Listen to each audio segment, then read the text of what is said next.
Hello friends, welcome to Loxio Tech YouTube channel. Today, in this video, I will show you how to switch from a Windows 11 Microsoft account to a local user account without any data loss.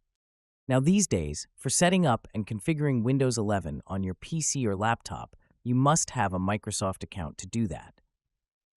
By setting up with a Microsoft account, you need to enter the password.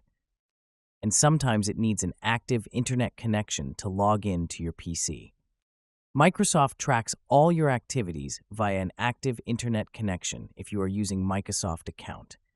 If you have a local account, then you can sign in easily with a password or a PIN number without having internet. By following these steps in this video, you can switch to a local account in your Windows PC without formatting or reinstalling your PC. Let's start. Open Setting by clicking the Start menu. And then click on Account. There it is. It's my Microsoft account with the Hotmail ID. The easy way to switch to a local account is to create an additional user account that is a local account without an email ID. Scroll down and look for other uses. Open it. Then click on Add Account. If you need a local account, then click on the option I don't have the person's sign-in information.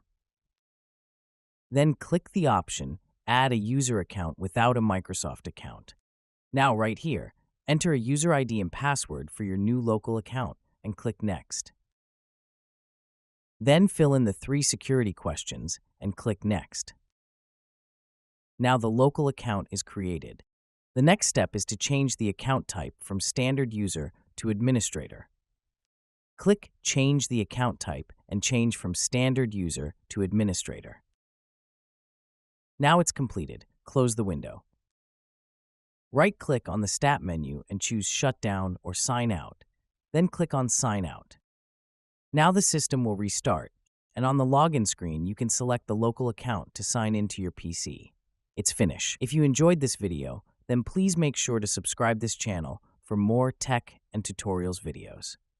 Also make sure to hit the bell icon to get the future upload notifications. And leave a comment if you have any suggestions or doubts. Please share with your friends. Thanks for watching. I hope you had a good time. See you in the next video.